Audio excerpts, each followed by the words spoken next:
Estamos de volta e vamos retomar aquele assunto que eu até destaquei aqui na abertura, eleições na Bolívia. Vamos falar um pouquinho também sobre a situação no Chile. Nós vamos conversar agora com o professor José Augusto Ribas Miranda. Ele é doutor pela Universidade Alemã Freie Universität em estudos latino-americanos e vai nos dar aqui a sua posição também, a sua visão sobre a situação eleitoral na Bolívia. Professor, bom dia. Bom dia. O que significa exatamente essa vitória do candidato apoiado por Evo Morales na Bolívia? Qual é a sua leitura, primeiro para a própria Bolívia e depois que impacto possa ter eventualmente na América Latina? Então, primeiramente o resultado das eleições, né, da apuração, a gente tem por enquanto o resultado das bocas de urna, né? Foram 2 bocas de urna realizadas. Foram surpreendentes, porque as pesquisas anteriores indicavam ali que o Luiz Arce teria em volta de 33% dos votos. E chegou, né, o resultado da boca de urna pode dar vitória em primeiro turno para o Luiz Arce.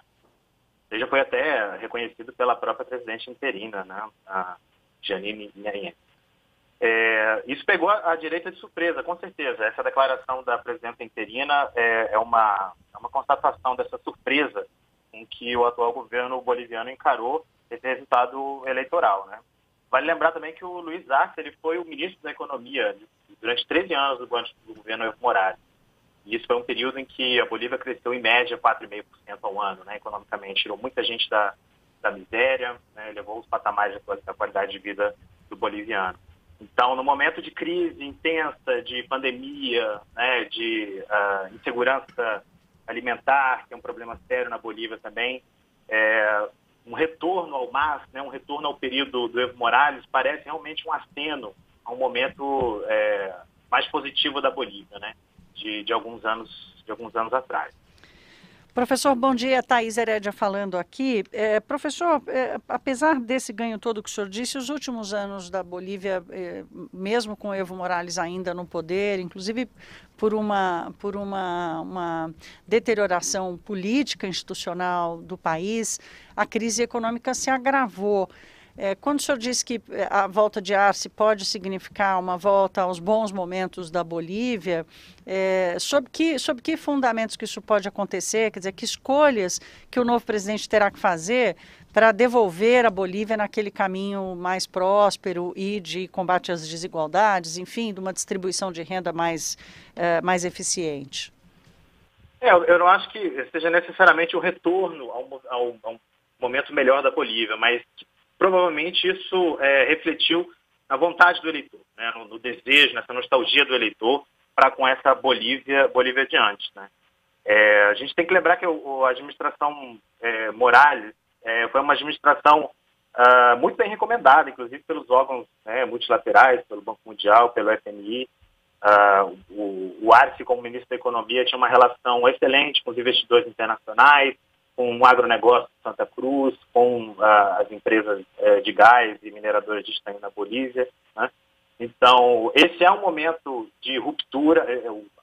A renúncia, né, do Morales foi um movimento de ruptura, mas agora essa volta, né, em primeiro turno do Luiz Arce, aceita de uma maneira muito rápida, surpreendentemente rápida pelo atual governo, pode demonstrar 2 coisas, né? O primeiro é que o atual governo está aceitando a vontade popular, talvez com medo de maiores protestos, maiores revoltas, como a gente tem visto, inclusive um processo de transição pacífica acontecendo agora na Bolívia e no Chile, um paraíso de estabilidade, né, teve 2 igrejas queimadas ontem. E o segundo pode ser um movimento talvez de esperança do atual governo ou dos setores mais à direita na Bolívia, de que o Arce possa assumir um papel de afastamento da figura do Evo Morales. Talvez o Arce como representando um movimento positivo da Bolívia, mas não necessariamente o próprio Morales. Então, talvez isolar essa figura de rompimento institucional no Morales e deixar o Arce governar, que é algo que aconteceu, por exemplo, no Equador com o Lenín Moreno, quando ele era o herdeiro, né, do Rafael Correa, e quando ele foi eleito, ele se afastou do estabelecimento do Rafael Correa e conduziu praticamente, né, a mesma política econômica do Rafael Correa. E também aconteceu do outro lado, né, aconteceu na Colômbia, quando o Juan Manuel Santos foi eleito sob a égide do Uribe, e também se afastou da figura do uribismo e inaugurou um caminho próprio, né, de política. talvez esse reconhecimento precoce do atual governo do resultado seja ou apostando, talvez, num governo mais pragmático do Arce, que tem, né, uma pré-condição, né, que tem na América Latina, ou mesmo respeitando a vontade popular num momento bastante complicado para a América Latina, especialmente em tempo de pandemia.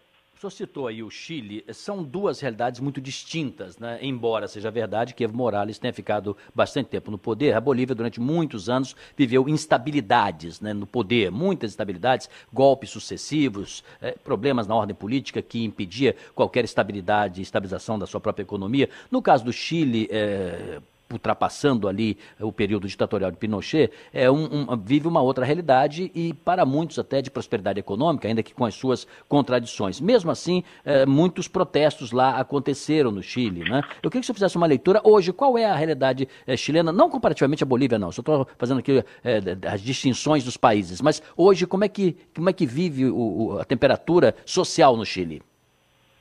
Bom, esses protestos agora que cumpriram um ano, eles demonstram a força e o ineditismo dos protestos que varreram o país desde o final do ano passado, né? Protestos muito intensos, eles são fruto de dois fatores importantes. O primeiro é uma crise de representação política muito forte que o Chile tem vivido. Boa parte desses movimentos hoje foram liderados por estudantes secundaristas, inclusive. Os primeiros movimentos estudantis muito fortes de 2011 legaram uma parcela importante do parlamento chileno hoje, né? A gente tem grandes figuras da política atual chilena que são frutos dos movimentos estudantis de 2011. E hoje boa parte desses movimentos que foram para as ruas são movimentos jovens, pessoas que nasceram após a ditadura do Pinochet. Então isso já demonstra uma nova forma de entender a política chilena, de entender as instituições chilenas, sem essa figura da repressão oficial, assim, da repressão ditatorial. Então, realmente, esses movimentos eles têm mais força, têm mais liberdade para poder atuar, porque são uma geração nova. E os partidos, então, encontram uma crise de representatividade. A Democracia Cristã sempre foi um partido fiel da balança na política chilena, tem perdido muito a sua representatividade no Congresso. Então, isso tudo é uma crise de representação política e esses jovens foram para as ruas, né? O segundo é uma questão que abre as cortinas, né, sobre as desigualdades do modelo chileno.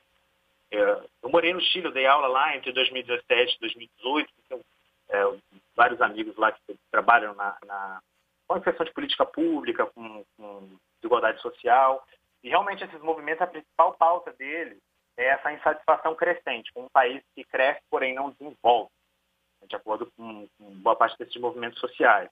Então, seja nas políticas públicas da Previdência chilena ou do sistema de saúde chileno, que também tem um modelo muito mais aproximado do americano e do norte-americano, e também o sistema educacional chileno, que é o que tem sido bombardeado desde 2011. Foi amplamente privatizado durante a ditadura. Então, você tem duas heranças importantes do período ditatorial que são cristalizadas nesse ponto fundamental de luta desses protestos, que é a Constituição. Então, a Constituição ela não é só a Constituição per se, mas ela também é um símbolo desse Chile que veio esticado, né, desde O senhor nos ouve ainda? E esses protestos, então, ao colocarem a Constituinte como o grande velo de ouro para se lutar, para se conquistar, descortinaram essa crise de representação política, há mais jovens no Chile hoje querendo exercer a política, e também a do modelo de desenvolvimento chileno, que alcançou um sucesso, mas tem se tornado insuficiente para essa nova população, para esses novos jovens, né, que têm tomado as ruas. Tudo bem. Nós conversamos aqui, né, Sidney? Diga, querido.